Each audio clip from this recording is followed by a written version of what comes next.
What's up, everybody? Welcome to Untouchable City Prepper. Let me get my camera halfway right. Excuse me if my camera a little bit off this morning.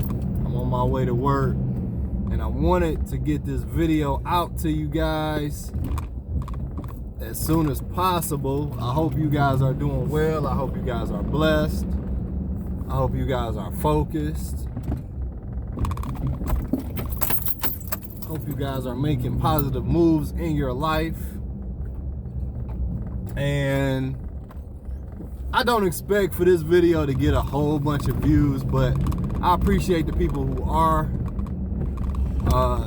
taking heed to the information that I'm giving. I always like to have full disclosure about my background and my history. I am not ex-military. I have no military affiliation of any sort or anything like that, okay? Sorry about my camera angle. I'm trying to get it together this morning. Running a little bit behind. I'm trying to multitask. Okay, you saw the title of the video. Finland and Sweden just joined NATO. Okay, that is awesome. Depending upon who you are, what side you on, whatever. This thing, you gotta remember, this thing is a chess game now with Ukraine. Because NATO is so involved with the defense of Ukraine now, they might as well just go to war with Russia, to be honest. It might just be cheaper for us to just go to war with Russia and just call it a day.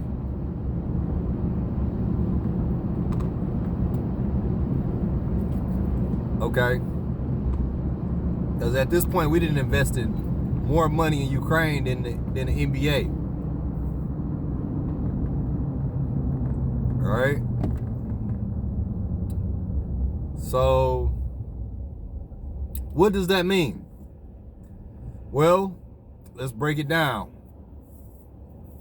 First thing is, we just moved that much closer to World War III.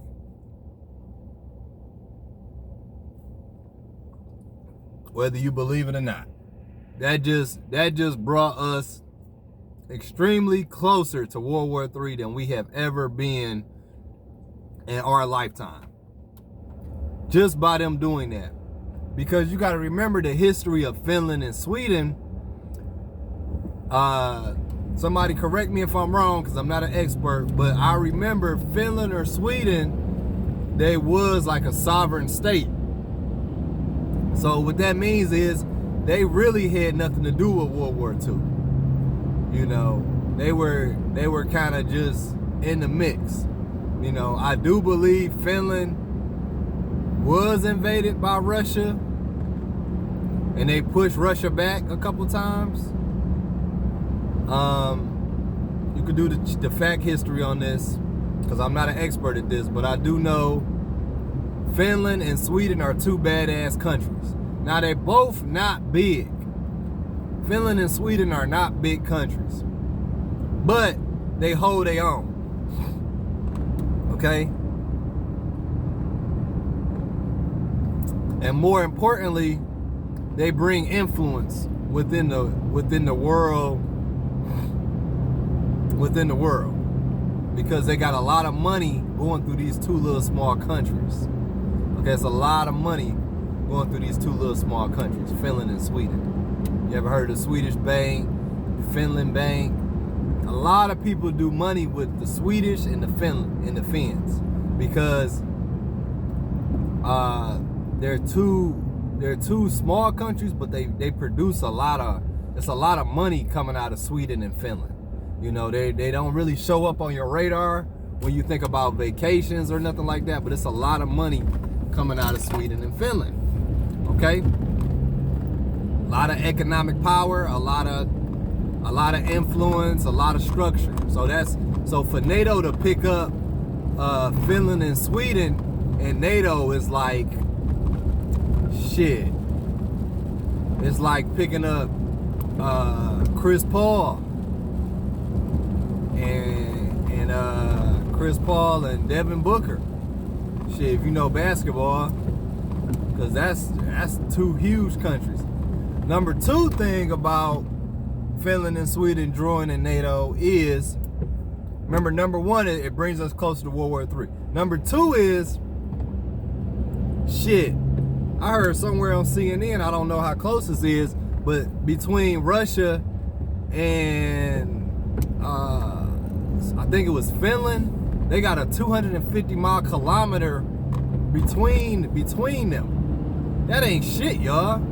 That ain't nothing. That ain't nothing for a country. That ain't nothing. That ain't nothing, y'all. You know, so it gives NATO, when World War III happens, and it will happen.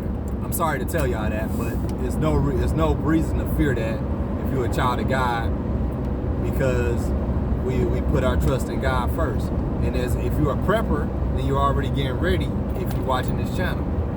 So you shouldn't be afraid. You should be getting ready and prepared. But when World War III happens, it's going to bring a direct border with Russia and Finland. So they right there. They right there. They're going to be right there. Okay? It's going to be nothing.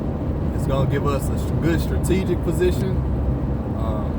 And it also brings into accountability where if Russia wanted to use a nuclear weapon on Finland or Sweden, it would be, I don't really think that's an option for them. Because it's so close. You know what I'm saying? So close. Now they still could possibly nuke us. But Finland and Sweden, I can't really see that being an option, a logical option. A logical option. I like to say that lightly for Russia, because a lot of things they're doing are illogical. Yeah.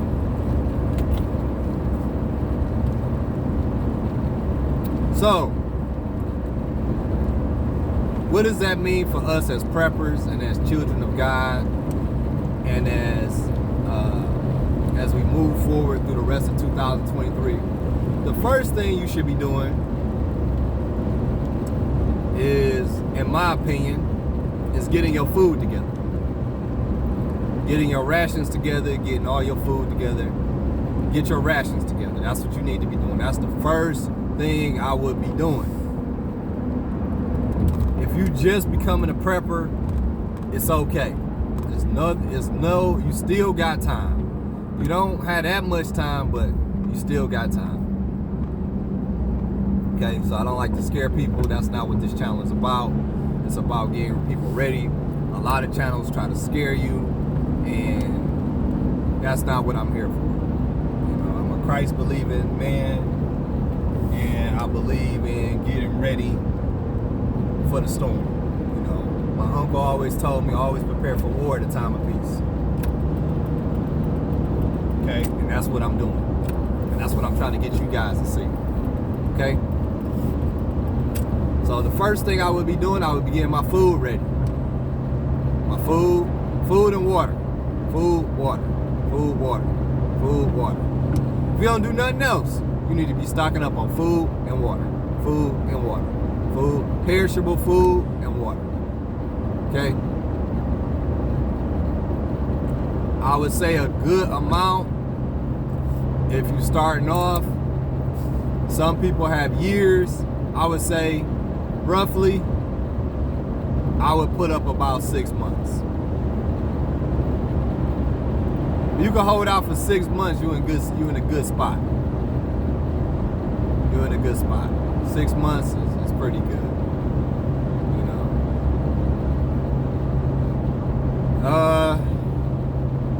Firearms. Goes without saying. Make make sure you got at least 1,000 rounds of whatever your primary is. Your primary weapon, whether it's a 9, whether it's a shotgun, you need 1,000 rounds of ammunition, bare minimum. If it's 22 LR, whatever it is, you need 1,000 rounds. 9mm right now is pretty cheap. I just bought 500 rounds for $150. Okay, that's half of 1,000 rounds right there.